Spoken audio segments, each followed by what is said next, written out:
Mardi Gras just passed in New Orleans. Thinking about it recalls to mind Don Castle, the tattooed man I had met one evening on Oak Street Beach in Chicago, later running into him in New Orleans.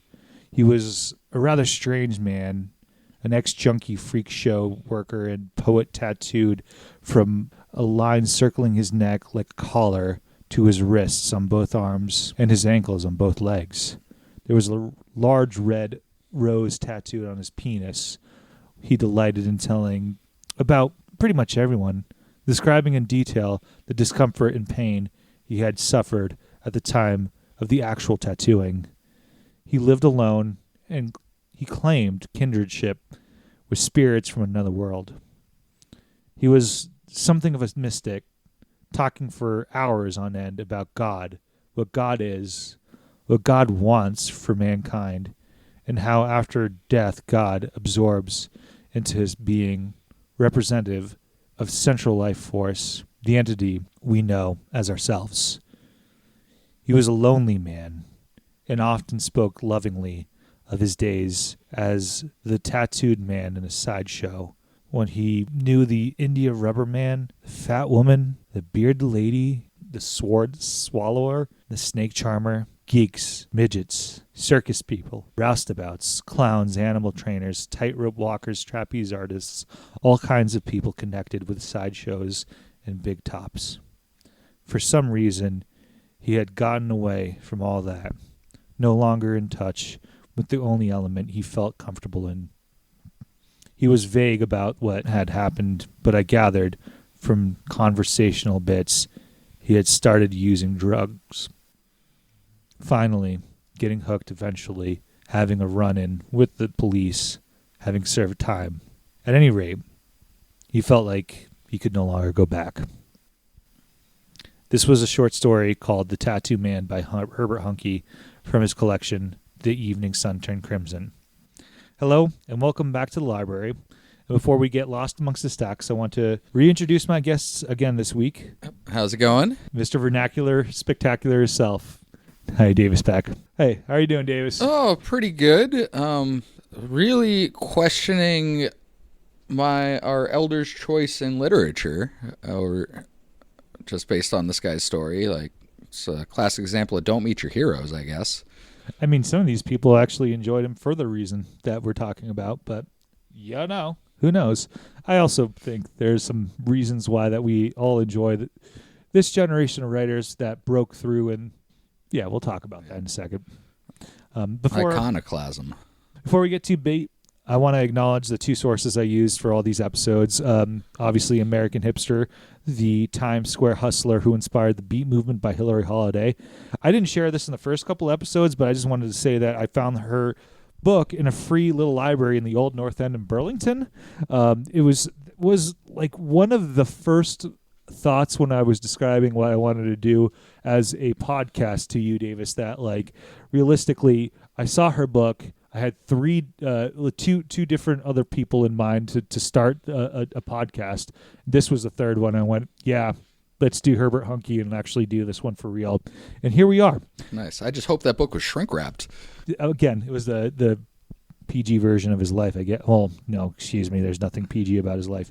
The other source is Herbert Huncke Reader, edited by Benjamin G. Schaefer, straight from the source himself. Where we left off, with Herbert Huncke, he was in prison, again, for the incalculable time. He turned 35 in the year of 1950 in Sing Sing, and he was transferred and then eventually released in 1953 from Green Haven State Prison on the condition that he found a job, which he got working in a dye factory briefly, and with that, he went to town, out to jazz clubs, which in the 1950s in New York City, honestly, the jazz in the 50s was probably a huge blast. Yeah. This was, according to him, peak time to find all sorts of drugs throughout the city, and he frequently went to a place called the Royal Roost. He also tried to hook up with Allen Ginsberg, and to my educated guess, to crash with him, honestly. This is Huncke talking about Ginsberg's reaction when he showed up to his doorstep. Quote, "The first time Allen said when he saw me was, 'Oh no, I am not prepared for you at all. My psychiatrist has told me that I can have nothing to do with you. This came as such a shock to me that I simply could not believe it. Unquote. I mean, I guess I believe both of them. I mean, realistically, like, he just came out of a psychiatric facility. Excuse me, Ginsburg did. Yeah. By he. The other one came out of prison. It's a hell of a mix. His freedom didn't last more than a year, and he decided to burglarize a Park Avenue doctor's apartment with an old pal. They stole art objects, electronic equipment, and prescription drugs, and then went to the apartment that Huncke was crashing at to divide the loot. They decided to try their luck with some more stealing, and they got caught. Now quoting American Hipster, quote, he faced a 20-year sentence this time around. He had no money for a lawyer and no friends to help him. Fortuitously for Huncke, his public defender took the case very seriously. When his day in court finally came, he faced the lenient judge his lawyer really wanted. The prospect of 20 years in prison suddenly dropped to 10. Seeing an opening, Huncke insisted on addressing the judge directly. He argued that if he were sentenced to a decade, he would more than likely serve the whole time since he was a bad parole risk. Therefore, he asked the judge to sentence him to the number of years he thought he really should serve. Unquote. What a gamble. Yeah. Ballsy. Do you want to know what happens next? He gets 5 years. It worked. It fucking worked. Not only did it work, but the judge decided that 10 years was too much. Quote, you know what? He gave me 5 to 6. I ended up doing 5 of it. Unquote. Yes, Davis, you were right. I mean, this guy, I've never seen a guy so lucky in his life for such a fucking terrible character. Your Honor, as we both know, I can't be trusted with freedom, so that's why you should let me out early. What a concept. Like, at all means, he should have gone so much longer. I mean, realistically, this guy was like an important figure in the Beats, and if it wasn't for this, he wouldn't have, like, the Beats wouldn't have existed. But, like, fucking hell, dude. He served his time in Clinton prison, right? So, in the North Country up our way, that's Dannemora, which is a tough place. Realistically, a really tough place to go to jail. Now, that first story we had in the introduction of the second episode was him in Dannemora dancing in prison, if anybody wanted to know. Just adding that in there. We've already touched upon the biggest works that Huncke directly influenced, and if that work was all he influenced, I don't think we'd talk about him while he was in prison. However, the beat movement solidified in American literary history, period. Here's another quote, American Hipster, to really prove my point. Quote, Huncke and Times Square were virtually anonymous. Once the Beats found their way to the neighborhood, they were quick to immortalize key landmarks along 42nd Street, which they accessorized with a thinly disguised version of Huncke. In Go, the Beat novel preceding On the Road by 5 years, John Llewellyn Holmes set scenes in and around Times Square and gave prominence to a habitué named Albert Anke. In the town and the city, Kerouac lightly disguised Pocorino Palace and Bickford's Cafe as Niccolo and Beckwell's. Huncke became Junkie in that novel. In On the Road, he sent his alter ego, so Jack Kerouac sent his alter ego, Sal Paradise, to Times Square in search of Elmer Hassel, another Huncke stand-in. William Burroughs wrote in his autobiographical novel Junkie about his early meetings with Huncke, whom he renamed Herman, and called the Angler Bar a criminal's hangout, simply the Angle Bar. In Howl, Ginsberg conjured Huncke without identifying the angel-headed hipster with his blood-filled shoes by name. Unquote. That's a long list of some of the most important literature in all of the Beats. Yep. Period. So is that where Junkie comes from, or is it just a happy accident? I actually don't know where Junkie comes from. I think it predates that. And these are just like the most famous. I think I have to add that Huncke hated his portrayal of Burroughs as junkie, others that he didn't have many comments about. So this one, realistically, Burroughs was known for his nasty portrayals about every person in the beat movement. And the more I read about Burroughs, again, the more I'm just like, damn, dude, like you just threw everybody under a bridge. Huncke would meet members of the Black Muslims in the Nation of Islam while in Dannemora. Remember in this part too, you were talking about Malcolm X. He didn't meet Malcolm X directly, but he met the people he influenced directly. Well, I think Malcolm X is still Detroit Red, but the connection is still there. I think it's probably the Prophet Elijah Muhammad. Realistically, Huncke, out of all the things that he was definitely not a racist and somebody who was pretty open because he probably just saw every person as the same, and also probably saw everybody as maybe somebody he could steal from when he was really, really hard up on. So Herbie does get out of jail and heads straight back to his home in Manhattan. And though you say his home, is it his home? Well, Manhattan is his home. That's a good question. No, technically never really a rented apartment at this point. He always found places to crash at friends' apartments. And the exhausting part about reading about him is whose apartment it is. Yes. Where this all is taking place. Sometimes he would live in a half a dozen to a dozen places in a year. And I'm I wish I was exaggerating. No matter where he crashed, he would, without fail, rearrange the furniture, put up artwork, cover the lamps with colored scarves, and light incense.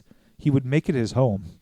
The only exception here is when he rented a room at the YMCA, and Huncke, now in his mid-40s, in the early 1960s, found a new job at a Fifth Avenue glass import firm.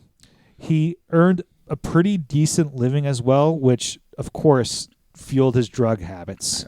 What the fuck was he doing? Does he have any?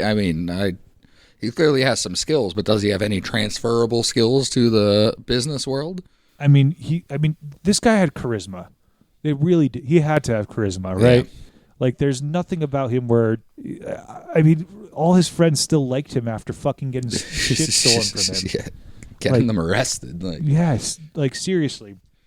I think he could have made enough money to float his drug habit and his Spartan lifestyle. Realistically, he didn't have a very lavish lifestyle because of his drug habits, mostly.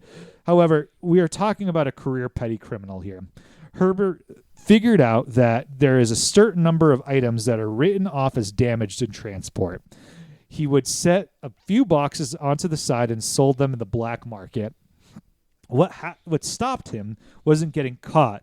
Instead, the feds decided to crack down hard on the drug trade coming into New York City in the early 1960s, and drugs were very difficult to score for everybody. One day, he couldn't find a fix. That precipitated, and a drug addict without junk is completely useless. He quit his job before his boss could figure out why he couldn't function anymore as a human and couldn't function as a job. It was also around this time that he was reunited with Allen Ginsberg. Despite everything that happened between How long has it been? 5 years, 10 years probably, somewhere between there. Ginsberg and Huncke were inextricably linked again. Ginsberg, by this point, was a famous poet, basically as famous as you can get in the U.S. of motherfucking A, largely due to his own marketing and portrayal of the beat movement. You see, Ginsberg was the person who really sold the beats. At least that's how Hillary Holiday portrays it in her book. And because Herbert Huncke played such an influential role in many of the most famous bits of the beat literature, it's speculated that Ginsberg felt a little bit of an obligation to keep Herbert Huncke afloat. So, Allen Ginsberg invited Herbert to rent an apartment in the same building where he and his partner, Peter Orlovsky, lived. Now, I mentioned Peter mostly because Huncke had the hots for him too, and this would drive a rift into the relationship between him and Ginsberg pretty shortly. However, no matter how outlandish, how petty, and how frankly uncouth his behavior came, Ginsberg never completely shut out Huncke because he was now an asset in the beat movement and needed him as a living portrayal of the beats. Huncke recognized this and hated to be in anyone's debt all his life. However, he was broke all the fucking time, constantly broke, and he needed money to fuel his drug habits. However, and whenever he needed money, he turned to Allen Ginsberg. This would eventually develop into a monthly allowance or somewhat frequent allowance. It wasn't always monthly, but sometimes it was. A regularly scheduled event. That he would pick up from Ginsberg or Ginsberg's secretary, who would eventually be Peter Orlovsky as well. But we are jumping ahead. Before that, Huncke finally wrote one of his first stories. In that, like, not probably his first one, but definitely one that would be the first important one. On Ginsberg's suggestion, he read his story out loud to the Seven Arts Coffee Gallery on 9th Avenue in Hell's Kitchen, which was the famous poetry place that Ginsberg visited all the time. This story was the story of LZ John. That's a callback from the person we nowadays would have either referred to as transgender or at least a drag queen that Huncke hung out with when he was a preteen or early teen. This is the first instance that we know of Herbert Huncke reciting any of his work or writing any. Canon event. So, did I mention that Herbert Huncke also had a drug habit, Davis? No. Okay. I find that odd. Okay, cool. Seems very stable. Yeah. How about that he was a common petty thief? Oh, he's anything but common. How about the fact that he was above stealing from his friends? Yeah, he did mention that. Okay. Well, even though people knew about him, they still allowed him in his lives, right? Typewriters were a common thing he would rob, which is kind of ironic. It's pretty funny. I think because they were expensive pieces of equipment at the time that could be carried out relatively quickly, and he would go to the pawn shop and score drugs within an hour with that money. It got so bad that he stole from one of his friends, just known as Sherry, who was also a drug dealer and a drug user. You see, Sherry became very depressed after her partner overdosed, who nearly died, and then was sentenced to prison because of the overdose. Oof. I know, that's back when That's pretty brutal. I mean, I don't think anybody should go to jail for overdosing, but no. Damn. Yeah, that was pretty common back in our lifetimes. Yes.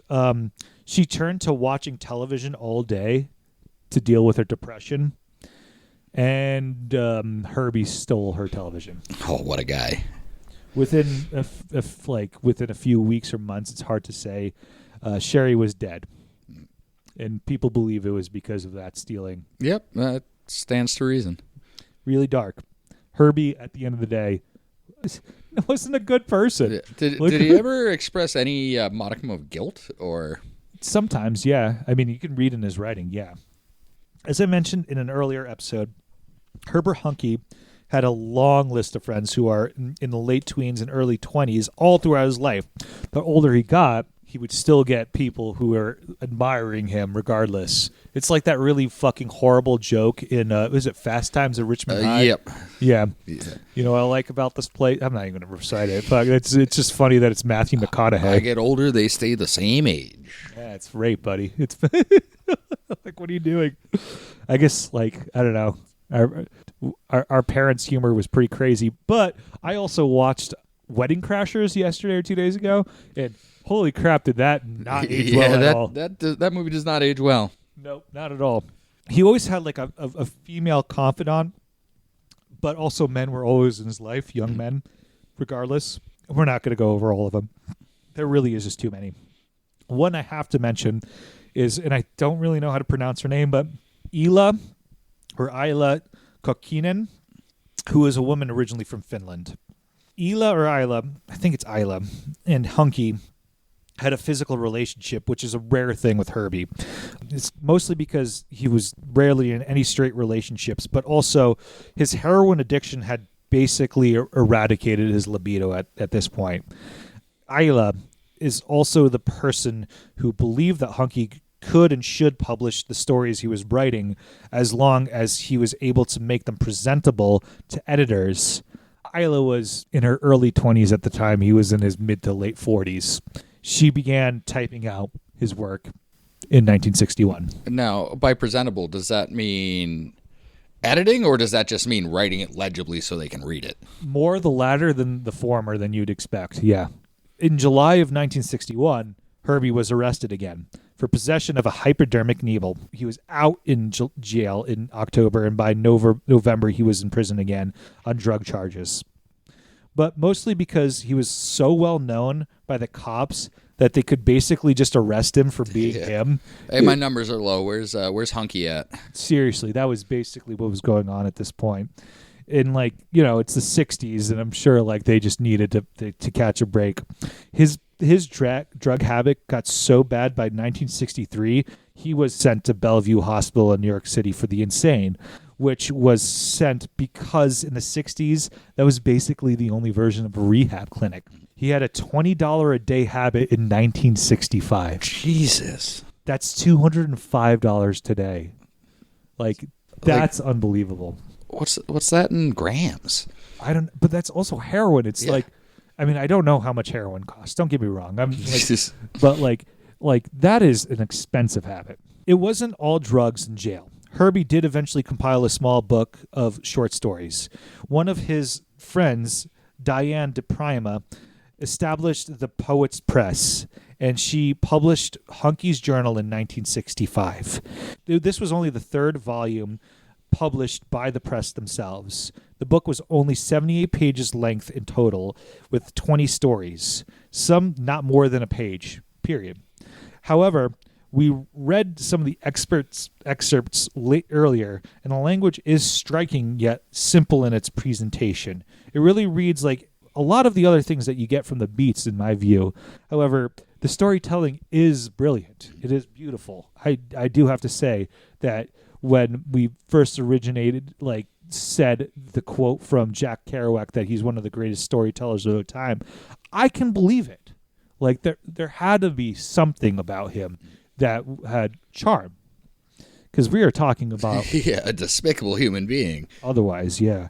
The first printing sold well enough for a second printing, but that did not sell well at all. DePrima moved to San Francisco, and she left free copies of the book of the second printing on Haight-Ashbury on the sidewalk so people could just pick it up on the way. That's how badly it sold. And was Haight-Ashbury already the countercultural scene that it will grow to be in the 60s?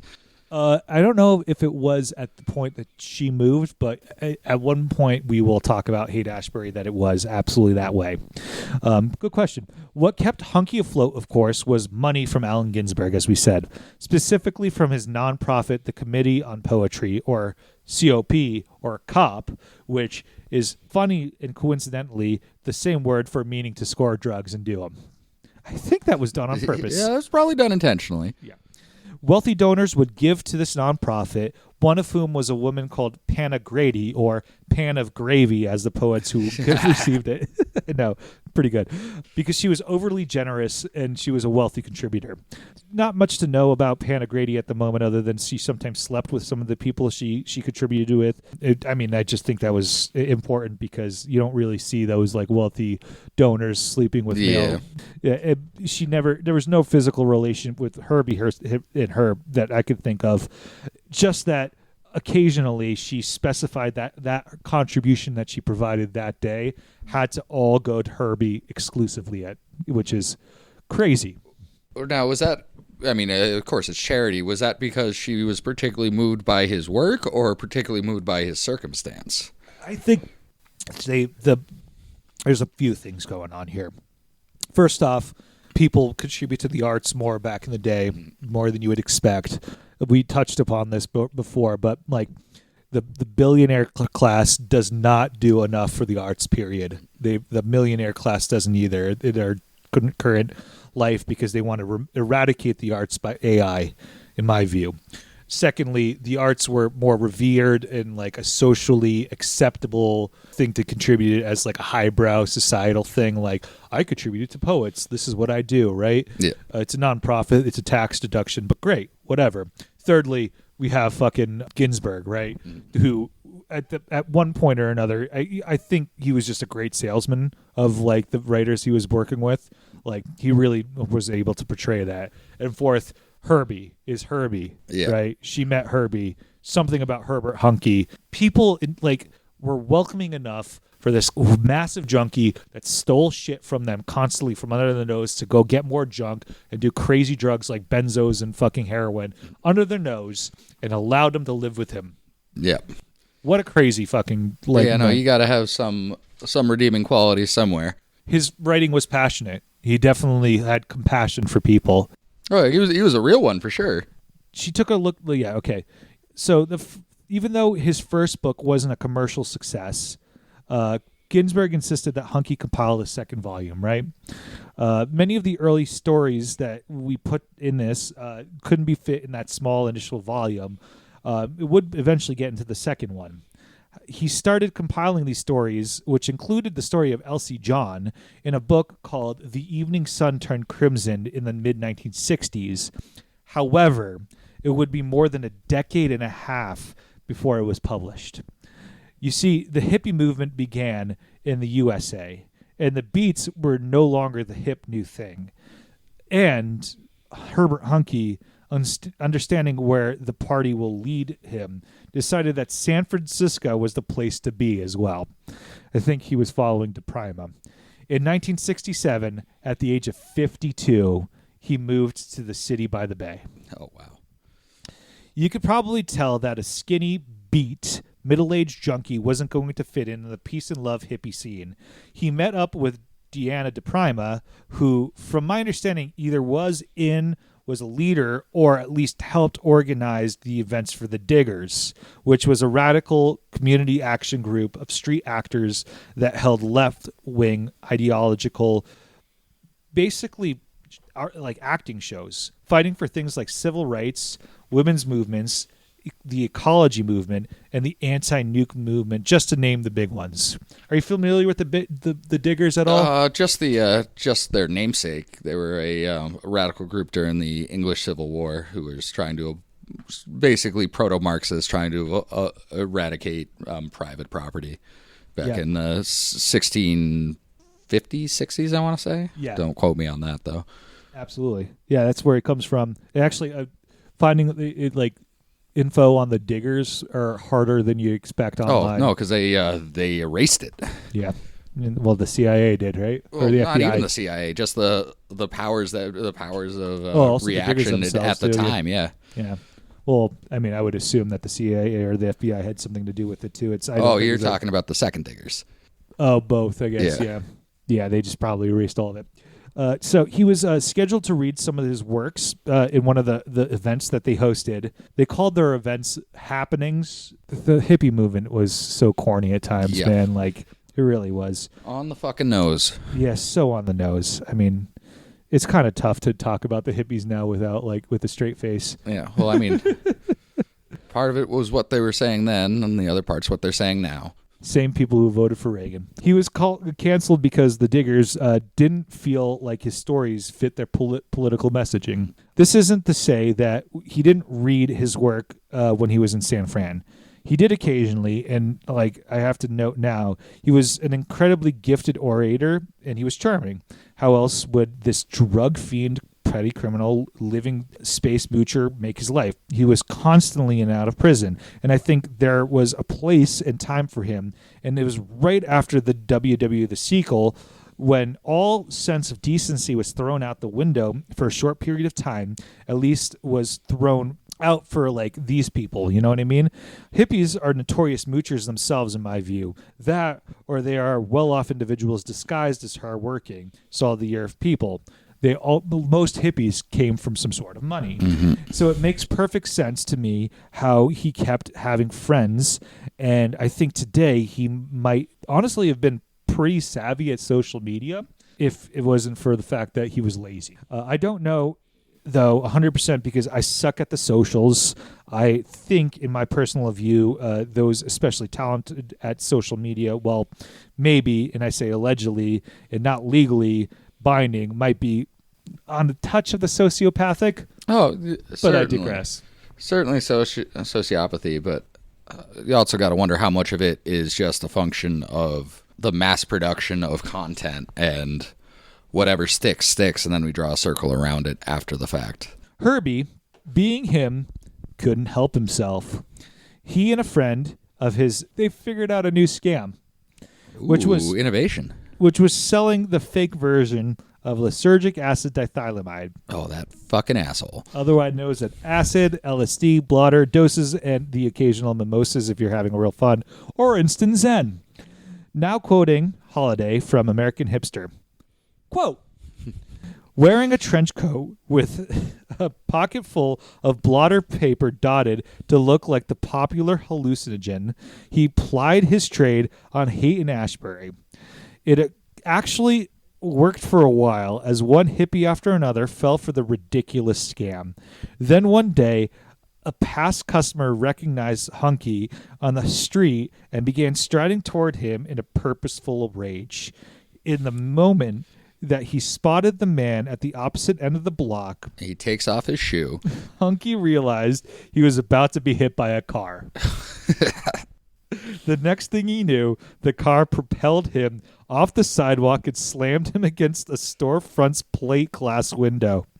Staggering to his feet, a bloody Huncke refused to wait for an ambulance. He feared he would be arrested and sent to prison again. Unquote. Yeah, he's learning. I mean, obviously, those slaughter papers were fake, right? Yeah. Like, but like, I mean, how can you think you're going to get away with that? Like, acid is like such a potent drug. There's nothing about that. Like, man, what a dude. Well, that fear of him getting arrested basically was frivolous because he overdosed on heroin while staying at a friend's house. Allen Ginsberg found a detox program in Mendocino State Hospital, which at that point was, excuse me, not at that point, but at one point was an insane asylum. On his way up to the... So anytime you see state hospital, it's going to be an insane asylum or some sort of warehouse. Okay. That makes sense. Yeah, like I mean, it's not a state hospital anymore, but the state buildings in Waterbury was the Vermont State Hospital, and that was a madhouse. Yeah, I knew that for a fact. That's why they call it Crazy Waterbury, right? Yep. It's where my brother works now. Checks out. Yeah. It's also beautiful now and then. Oh, they knew how to build shit back then. They really did. Yeah. I have a lot of stories about visiting like certain insane hospitals, but also just because like they just kind of are everywhere. You have no clue where they're at until you're there. Yeah, there's an old haunted one in Cork that I went to visit at one point, and like half of it is not like livable, but the bottom half they changed from an insane asylum into, well, at least when I was living there, apartments, which is fun. But again, I lived in a funeral home, so we're a converted one. The wonders of recycling. The wonders of life, right? Yeah. People used to be much more comfortable with death. On his way to the actual asylum, we're going back to this. In the wagon?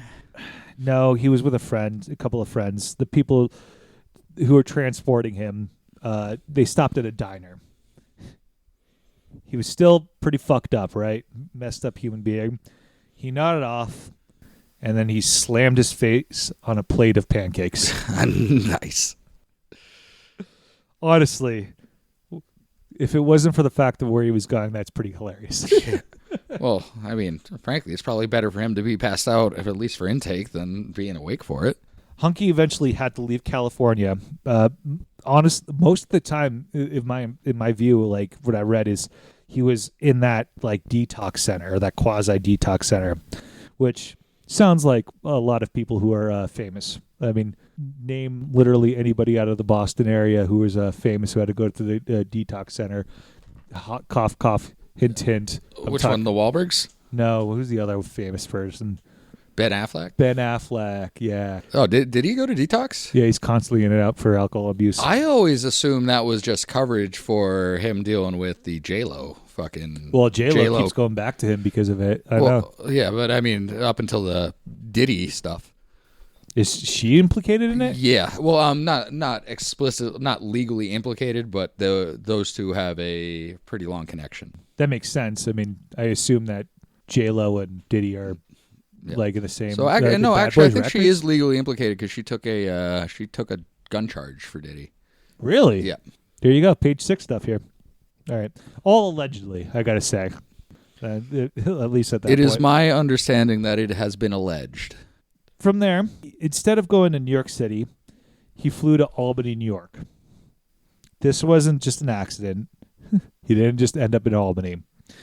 Peter Orlovsky, the guy who he tried to steal from Ginsberg at one point, he drove Huncke to Ginsberg's farm called East Hill Farm near Cherry Valley, New York.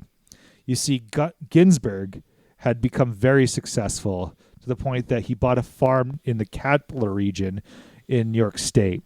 From my estimates, halfway between Albany and Syracuse.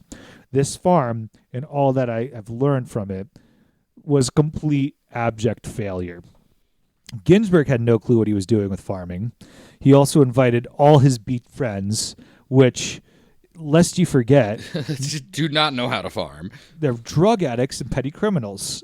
Like literally all of them. Like all of them. And very few of them had any desire that was required to do farm work. Literally some of the hardest work in the world.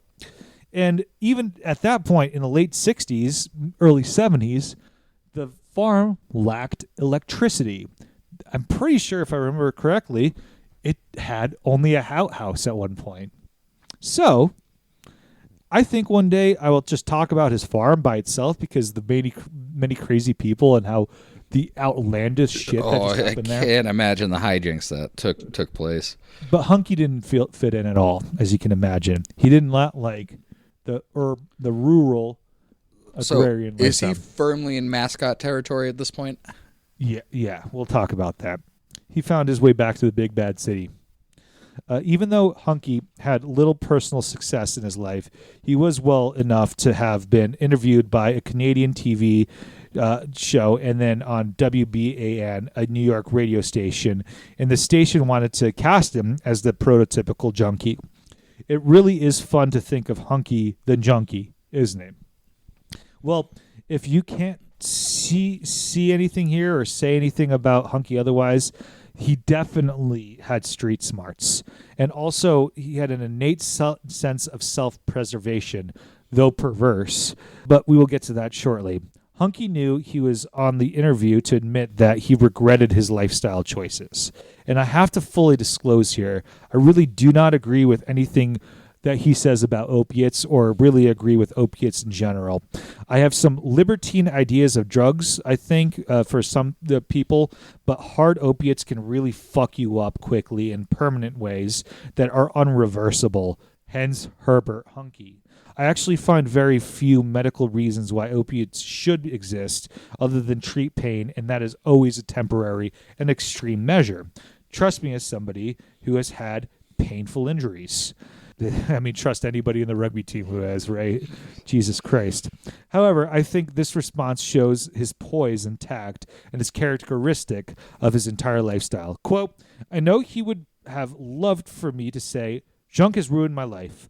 It's bad. I want to put it down. The rest of you should never have anything to do with it. Instead, I believe I shocked about 500,000 people, if that many were even tuned in, when I announced that I had shot up a cooker full of heroin just before the show, and on top of that, I had taken a hefty shot of amphetamine. Plus, I said... It got to even out. I know, right? On the way to the studio, I smoked a joint. Unquote. Like, dude. Just a little shaky. I mean, dude, yeah. Jesus.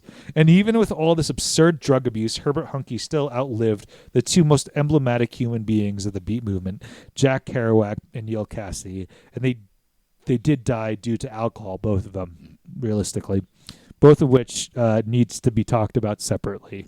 And they died pretty shortly on, either in the late 40s and early 50s, in their late 40s, early 50s. Now, we're going to have to fast forward his life because this guy lives longer, much longer than you could imagine. Herbert Huncke was a survivor, and I'd be remiss if I didn't at least mention one of the people that he ended up being partners with, somebody he lived with in his later life, named Lewis Cartwright. Herbert's off-and-on lover for the next several decades, and a complete fucking piece of shit. Herbert and Louis, Herbert was 55 and Louis was 23 at the time, they were together for about 24 years. Early on, they would become criminals together. An example of this is when a friend of Herbie's, who also sold him heroin, got arrested. He was waiting outside of the house in a car watching it happen. When the police left, Herbie and Louis stole her TV. It's got an MO. It's so fucking typical. Would you believe what happens next then? It's in the early 1970s. Arguably, dude, it's the scariest times, one of the scariest times to live in the U.S. of motherfucking A, in New York City at least. I mean, like, we're talking about, like, the Son of Sam here, right? Like, was that only like 3 people? No, it was like a dozen altogether. And, like, he was also an arsonist. But, yeah, you know, we're talking also about this horrible junkie. And, like, has at this point unwittingly influenced a massive movement in the American literature. Right? Like, you want to guess what happens next for him? Let's see. He gets invited to become one of the plumbers. I mean, Heavy with the Diggers, that's actually not a bad guess, but no. He gets another huge injection of cash through Harvey Brown, who was an editor and publisher of Frontier Press, and he paid Huncke $12,000 for an advance of future royalty. This was over $101,000 today. Yeah. Now, how many vials was it, though? That's the real question. Oh, good one. Herbie, being completely in the right mind, decides he wants to take a trip. Herbert Huncke decides he wants to travel to Nepal. Uh-oh. Now, Nepal wasn't some random place he chose on the map, right? In the early 70s, actually, like, Nepal had a boom of American and Western European tourists going there because of the hippie movement and the expansion of Eastern ideology breaking through the Western severity of certain Christian religions. Do I personally think that Eastern religions and Eastern religious figures understood that this was too good of a thing to be true, with huge financial boom to them, with, you know, Western money and openly accepting the Western humans, then pivoting their teaching styles to them intentionally? I guess you already know that based off the question I just asked. Simply put. Yeah. Either way, him and Lewis Cartwright went to Nepal together.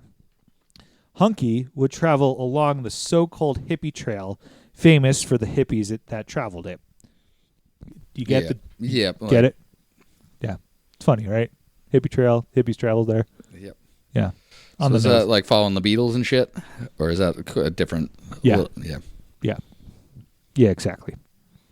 I mean, again, hippies are predictable. Yeah. Herbert Huncke was also treating his addiction with methadone at the time, which was not available in Nepal. Uh-oh. Because of this lack of treatment, he became addicted to morphine again. This did not last long, since he ran out of money, so he had to travel back to the States. And on his way back, he visited one of the friends that were also with him on the trip. She owned a second home in the Spanish island of Mallorca, which is in the Mediterranean near Ibiza. So, I mean, we've all gone on sojourns to track shit down, but is that the longest packy run that anyone's ever made? I don't know, dude. There was a pretty great book that's called the Best Ever Beer Run Ever that I'm looking forward to reading one of these days. Oh, nice. It's about, for long and the short of it, like a friend who who had friends got drafted in the Vietnam War, and he somehow managed to get beer to them. Oh, fuck yeah. Yeah, like I think in the 60s, early on, too. Yeah, so, I mean, I guess it would have happened in the 60s. It wasn't going to happen in the 70s. Yeah, no, the French would be drinking wine. Yeah. Well, also, like, the 70s, they cracked down on shit like that, and it was way more depressing. I mean, it was depressing all around. Yeah, I mean, because at that point, like, 1 in 4 soldiers was addicted to heroin. Yeah, so we are at the fact that he is in Mallorca, and this is going to get dark, Davis. Oh, dark in Mallorca? Yeah. He sunk into deep depression, and he slipped both his wrists. Oh. The only reason why he survived is because, by chance, a neighbor dropped in and saved his life. Like, literally randomly. He returned to New York, where he basically was given an ultimatum because, from what I can find, Ginsberg controlled all the money he was getting at this point through the Committee of Poetry, and his funds were tightly held. He went back to methadone, and he was 159 pounds when he left for Nepal. I think he was 5'5", if I remember, 5'6". He was 114 when he was first entered the clinic in 1971 at the age of 56. Skeletor. Seriously, that is tiny. Yeah, goddamn. So, I mean, you don't have to keep this in, but Peter Orlovsky, that name keeps ringing a bell. Is there any reason why it would come up outside of a reference to Ginsberg? He was a writer. He was also published. I mean, Ginsberg, eventually we'll do Ginsberg, because honestly, like, the more I read about the Beats, the more I went, holy shit, Ginsberg is the reason the Beats exist, right? Yeah, it's a whole lot more confected, it sounds like, than I was expecting. Yeah, it really is. And then so Ginsberg had all his friends that he tried to publish and published successfully, and there's a lot of beat writers out there because of Ginsberg.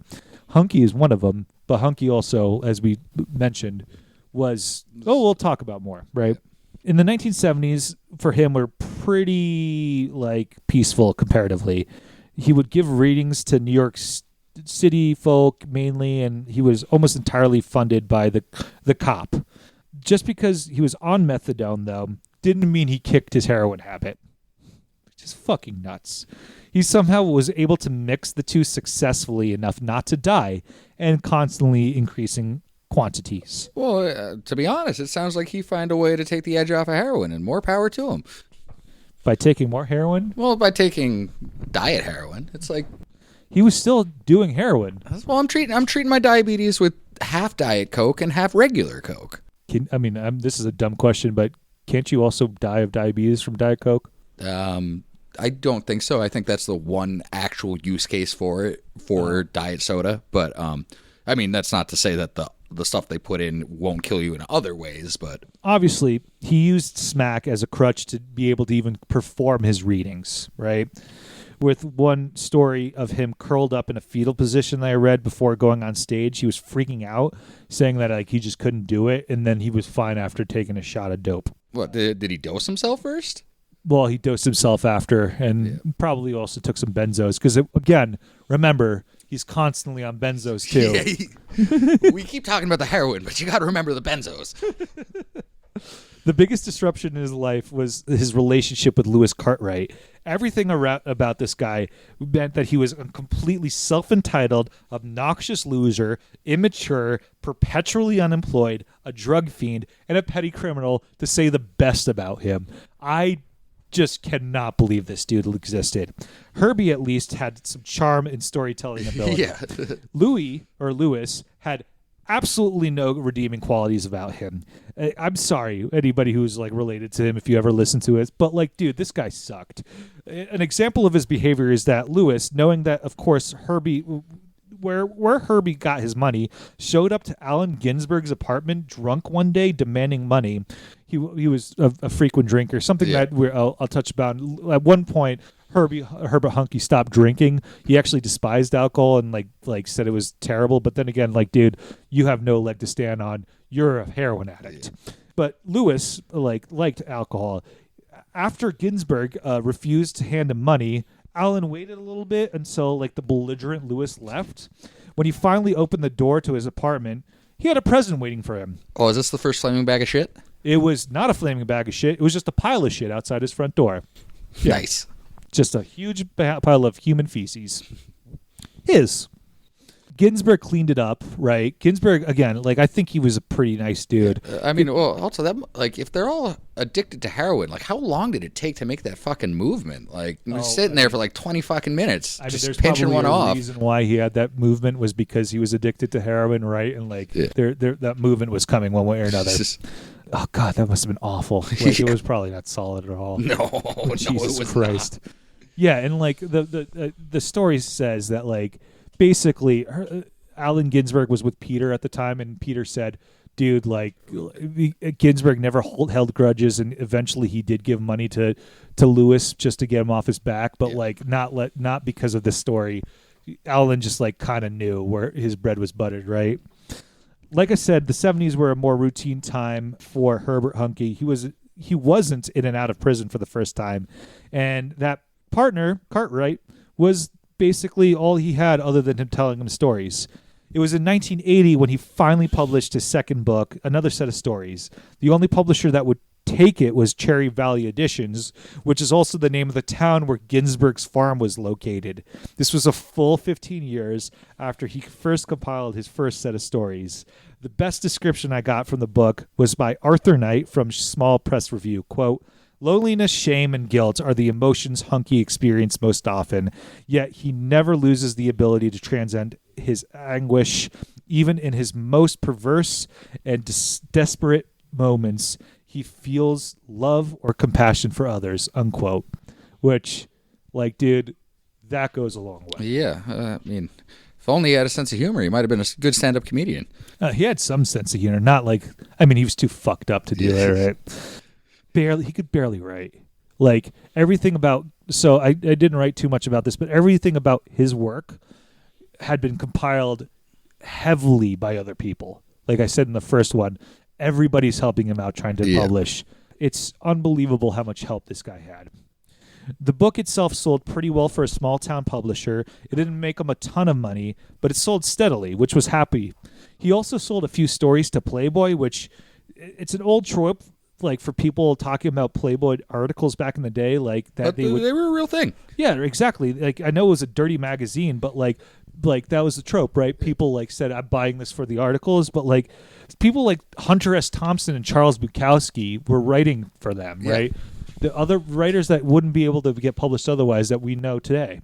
At the age of 65, Herbert Huncke had finally reached something of like a cult-like following, and his success turned into the youth, which at this point were turning back into reading the beats because enough time has passed from the hippies in the 80s, and people had the same curiosity and nostalgia about the beats like the people today have about the 90s.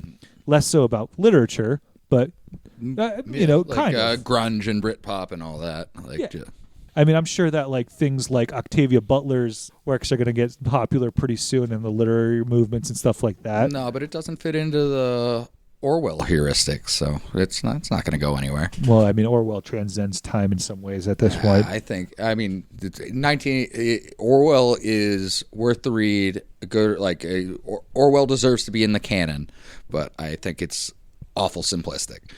I mean, yeah, but it had to be. But also, like, I feel like you've only read Animal Farm in 1984, and the deeper you go into it, to go like, damn, Orwell really fucking knew what he was talking about. Well, I mean, but he was also not. He knew what he was talking about when he was writing about the Spanish Civil War, not when he was fucking naming names. Yeah, I mean, everybody who names names is going to have like opinions in later, basically, that are going to be wrong or something like not like completely correct at the time. That's why you probably shouldn't name names. But like, I don't know. Reading his literature, it's actually pretty. I reread 1984 about 6 months ago and went, damn. Not only is this like pretty prescient, but it's a good read. I mean, it's a good none of my critiques on Orwell are not that he's explicitly wrong or that he's a bad writer. It's just I think others describe the actual system better. I mean, I don't know. I feel like sure, yeah. I've always like Huxley always spoke to me 1,000% more than Orwell did. Well, I mean, that might just be the acid. But moving on, because again, I actually, out of all the drugs, I don't think Herbert Huncke took a lot of acid. Clearly not. He didn't. If he had taken a fair amount of acid, he would have known the trauma he was causing by giving away fake blotter. Yeah, seriously. So like, he never sold fake heroin. No, I mean, we can't say that for sure, but I mean, realistically, like fake acid also, like it takes a while and like you can get away with it. Yeah, you can. In this country, Davis, there used to be this thing called Social Security, right? I heard about that. Yeah, it happened and it occurred up until about a week ago. This thing added another avenue of revenue for him. That means there are 3 avenues of income now, right? Social Security, the moderate income and modest income from his book sales, and from the COP or the COP funds, right? Oh, not burglarizing? No, not There's anymore. Not 4? No, he doesn't have to really do it anymore. At least I found nothing.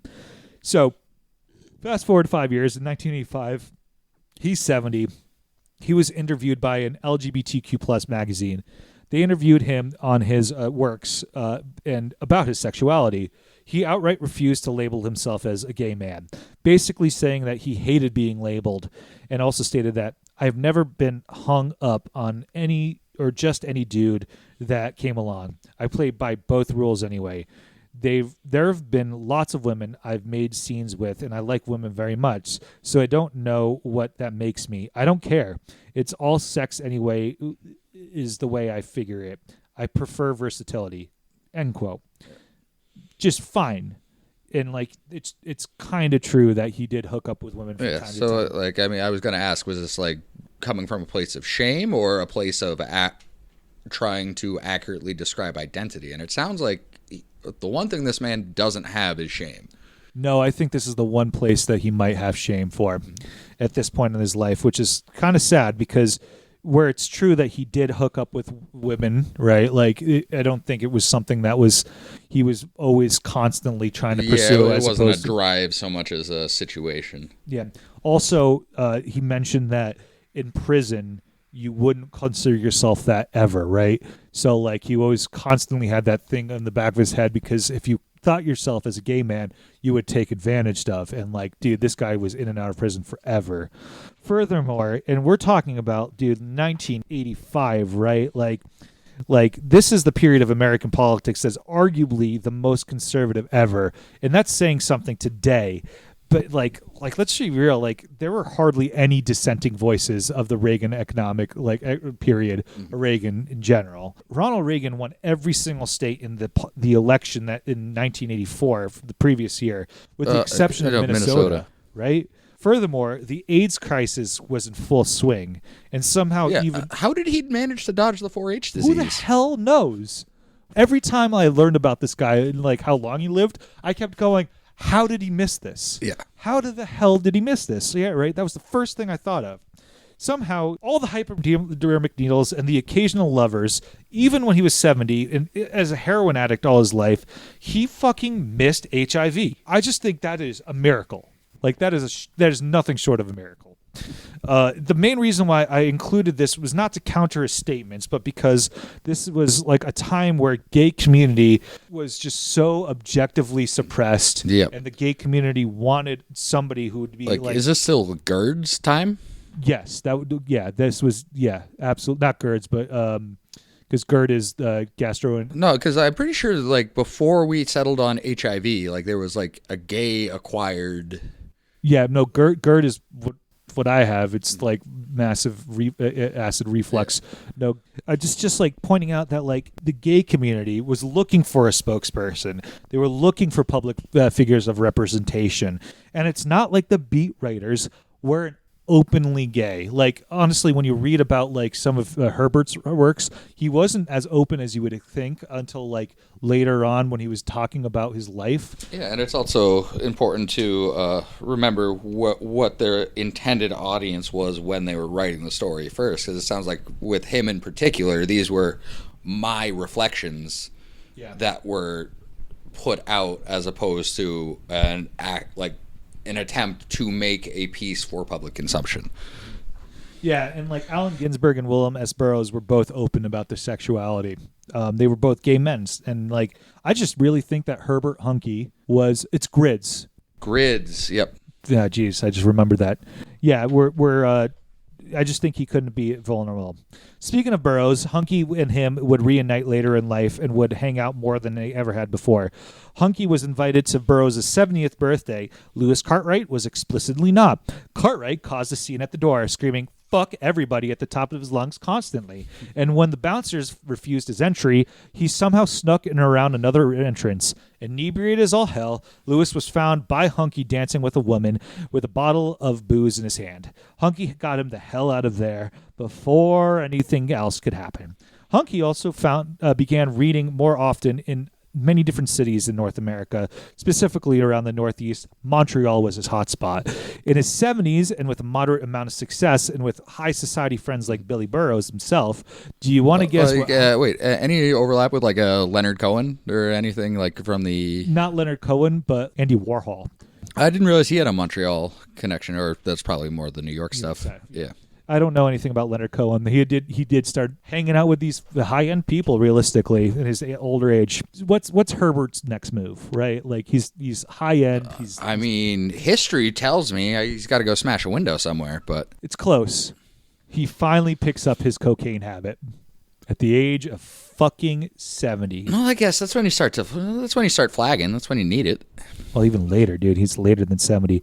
Quoting his biographer, Hilary Holiday, quote, "By all rights, it should have been an incompatible with the methadone and heroin he continued to take.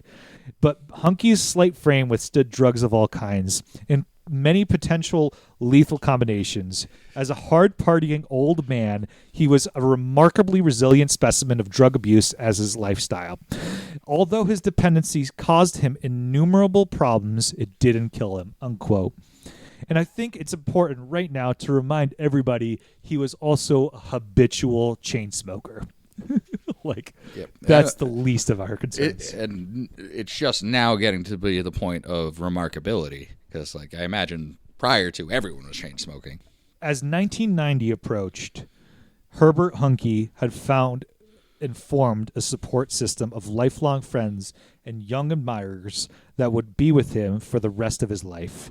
He moved into the historic Chelsea Hotel early at this point, where he would hang out with fellow artists in residence, such as Didi Ramone, which has no importance to the story. I just felt like I needed to add Didi Ramone. That's worth mentioning. Yeah, it's just to put you a timestamp on where music is at this point, right? In the spring of 1990, he started with Ma Rainey, back in the day, big band jazz folks, and we're talking about Didi Ramone and punk. Yep. And missed synth rock, 70s prog rock, 60s psychedelic music, 50s beat pop, 40s big band stuff. This guy is everywhere. Seen it all. Yeah. And probably hanging out in some of these places, even though he was a heroin addict. Well, I mean, what do you mean even though? Yeah, even specifically probably because he was. In the spring of 1990, Paragon House published Guilty of Everything, the autobiography of Herbert Huncke. Paragon House originally specialized in reprints of books, but in 1981, the Reverend Sun Young Moon of the he's a Mooney? of the Unification Church purchased it. He purchased it, so they purchased the publication.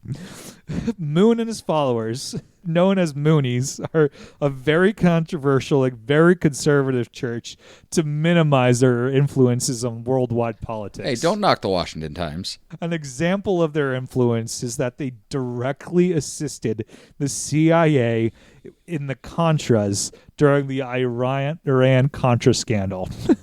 We're not getting into the Moonies. They did do that. However, I just wanted to say this because, this was an unusual choice from a publisher who was already an unusual publisher of an unusual book, because it was an autobiographical book, but it was stream of consciousness. I read a lot of it. It's mostly compiled of letters and shit that his friends that had to bring them together for him. It's just it is beautifully written, but it is all over the place. It's somewhat linear, but again, memory is rarely linear, and especially if you're a heroin addict. It was such a big book that it sold okay, but it was a success enough that the New York Times in 1990 said it was a notable book of the year, right? It was up there, New York Times. Yeah, it made the list. Made the list. Now the early 1990s was filled with new young male accomplices to do many drugs with, moving in and out of rooms where he crashed. One ridiculous scene specifically caused by Lewis Cartwright to another, and eventually finding his way back to the Chelsea hotel. He would give readings and blow his Social Security checks on blow constantly, which, okay, I'm kind of fine with. Yeah. Like, whatever. Like, if you're going to do blow for the rest of your life, like, I know people keep saying they're the moochers, and he probably objectively was one. But, like, whatever. It's your Social Security check. Have fun with it. Do blow. Fuck it. Yeah, it's either you get paid to do drug, or not get paid. It's either you get your money for drugs from somebody, or you get your money from drugs from thieving. It's I'll take the former over the latter any day of the week. I mean, he is also an old elderly man at this point. His relationship with Cartwright floundered at certain points, and they no longer lived together because of one instance that isn't really worth mentioning, other than Lewis Cartwright got him kicked out of the apartment. Now, on June 6, 1994, at around 4 o'clock in the morning, Lewis Cartwright staggered into the doors of the Kiev restaurant.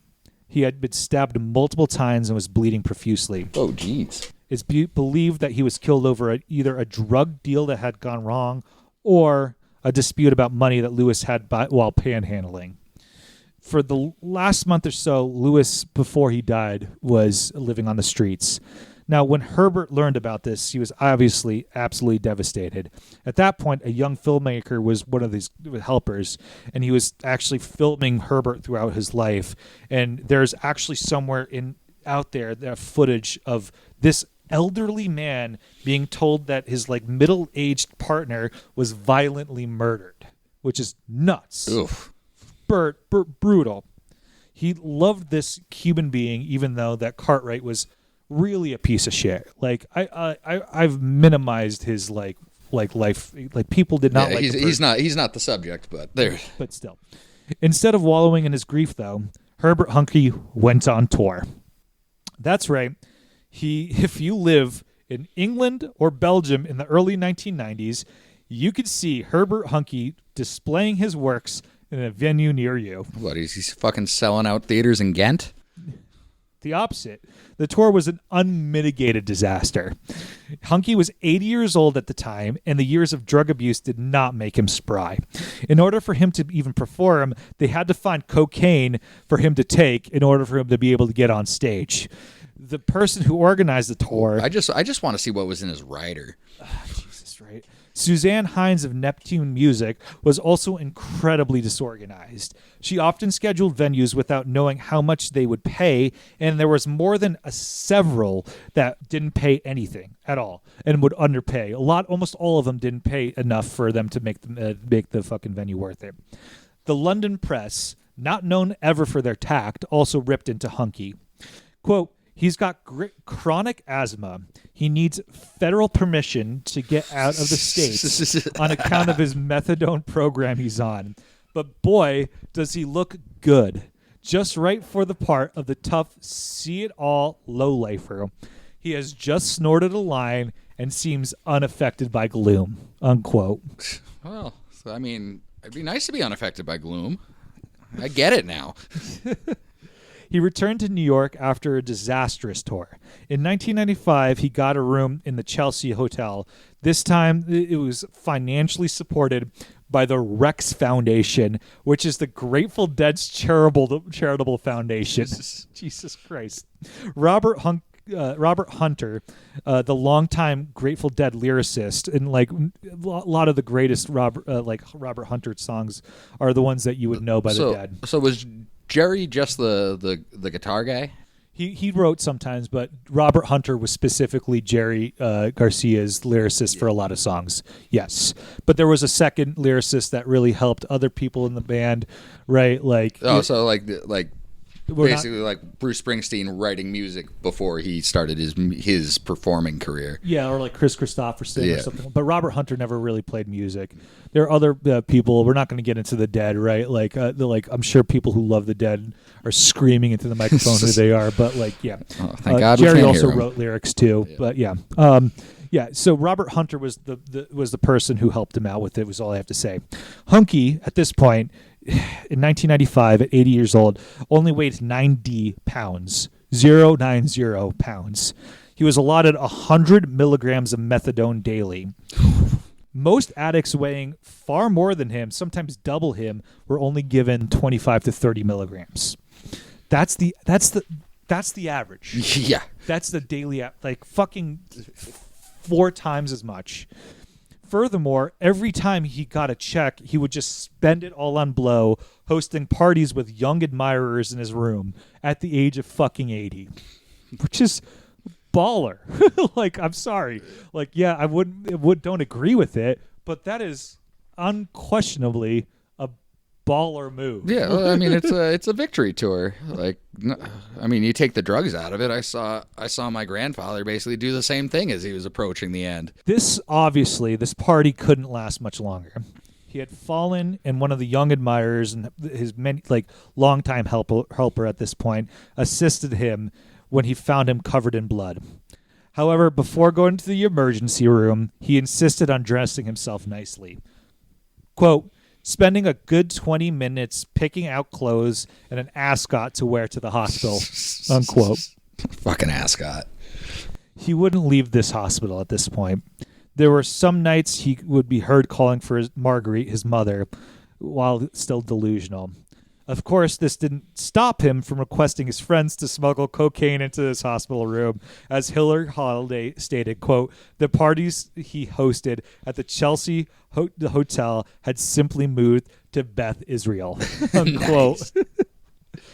This was another quote from his friend, I think it was the same one who helped him. Quote, I walked in and found him asleep with a glassine bag of coke spilled out on his hospital gown and a red striped straw between his fingers. He woke, startled when I kissed him on his forehead, grabbed me by my shirt, and pulled me close to say, hey, champ, I think they're on to me. I think they know I have a drug problem. Hey, guys, do we look high right now? All right, so on August 8th, 1996, Herbert Huncke finally passed away at the age of 81. It was, I think, due to heart failure. The doctor who treated him, I don't know if this was illegally or unethically, at least unethically, said that, quote, drugs did not kill him. I would say that categorically, unquote. Like, unbelievable. When Allen Ginsberg heard of the news, he wanted to take a photo of the body because of course he did. Ginsberg knew, he probably was one of the nicest people of the beats, but he still knew where the bread was buttered. The request was fortunately denied. After a few years of Huncke's passing, both Allen Ginsberg and William Burroughs passed away only a few months from one another in 1997. They were the last vestiges of the generation of writers known as the Beats. Any questions, Davis, about this fucking outrageous life of his? So many, but I don't think they're answerable. It's like, how do you live that long? How do you live that long? Like, how long did Ginsberg outlive? 2 years. And Ginsberg did take drugs occasionally, but he sobered up. And he also sounds like he was like a half generation below, like Burroughs. He was a few years younger. Yeah. Oh, only a few? Yeah, I mean, probably 10 years at most. Yeah. I don't know. Ginsberg, he had his own problems. I mean, they were all habitual chain smokers too. Yeah. Like, that's another thing to remember. Like, nothing against smokers, but like it'll get you. It'll get you. I mean, the fact that heroin didn't get him or his gay sex. I mean, granted, like, don't get me wrong. Like, there was definitely a time before AIDS, right? That all you can get is the normal stuff, but there was a time afterwards, and I think one of the few reasons why it didn't happen was because the heroin made him impotent, or close enough. Right? That'll do it. Like he stopped having a libido, and at least that's what I learned from Hillary Holiday. She kept providing that information. I think there's proof in his work, but although a person like that probably shouldn't be written about by a square. I mean, probably. Or am I mischaracterizing Holiday's worldview? I don't know. There's definitely like funny comparisons with her, like pot being like as bad, but like, I I don't think there was any judgment in her writing. Oh no, I really didn't mean enjoyed it. her. I didn't mean it from a judgment perspective. I meant it from a perspective. I feel like it's fine being critical about his drug use in that way because certainly. Because like honestly, if you found somebody who was not critical about the drug use and like found him to be like this aspirational character, like what the fuck that too? Like like that's even more of a misrepresentation. He was at the end of the day like not a prolific writer. He definitely 100% influenced the beats. That's beyond question. In a way that is, I just can't comprehend at times. Like how many feet? What do you mean of pages? Like how? So I've been going through a fair amount of archives recently, and like a lot of they're measured in like foot pages or not foot pages, but it's a good question because this is the first time I haven't actually brought like a story or a book, but the Herbert Huncke reader is like maybe 400 pages long, and that is minimum. Let me see here. 374 pages. It's not a very that's like, not a lot. Not a lot. I mean, not to say it wasn't good. I really quantity is never a measure of quality. No, and like he is a good writer. He's a good storyteller. He is very much like like always going to tell an autobiographical first person story, and I think a lot of people would enjoy it. And like they said, it is sad, but there's always like an aspirational part to it. There's always something that you will get from it that is like derives meaning and like beauty, and like there's a reason why he was famous, at least at the time. And I think honestly, we should, if we're going to learn about the Beats, we got to learn about him more than anybody else. He truly is the, for lack of a better word, engine of the movement. Like, had a crazy life. No. So does beg the question: what did his obit read like? Obituary. Oh yeah, right. Yeah, I have no clue. I mean, yeah, I literally had to stop once he died because there was so many additional items. I'm like, you know what? Let's just be as objective about this as possible. Yeah. He loved to do drugs. What else can you say? On his gravestone, like if you find Herbert Huncke, I wouldn't encourage this because it's quite illegal, but it would be hilarious if people started leaving just bags of dope there. But then again, it's very illegal, so like that would just attract the worst type of, well, not the worst, but like heroin addicts to go over there, right, and pick it up. What bags of dope or bags of shit? Either one will work. Oh God, right? What's a pseudonym for heroin again that like we can name and like White Horse? White Horse. I mean, I would say snow, but like that's also bad. Yeah, or just like little figures of horses. That's good. That's what we should do. Just My Little Ponies everywhere. Oh, he'd love that.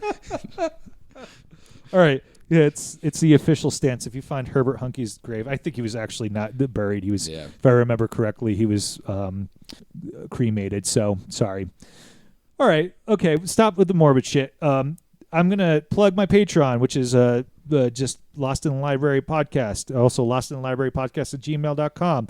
If you have any questions, follow us on Instagram, Lost in the Library Podcast. I have a Substack at Fil Deptula, which is just got some work up there that I'm working on. Otherwise, this is the last podcast recording I'm going to do for a little bit because my wife is very pregnant, like literally the most you could possibly be. So I'll see you guys shortly. I appreciate y'all. And anything else, Davis? Oh, no, I got nothing to add. Thanks for having me. That was a hell of a ride.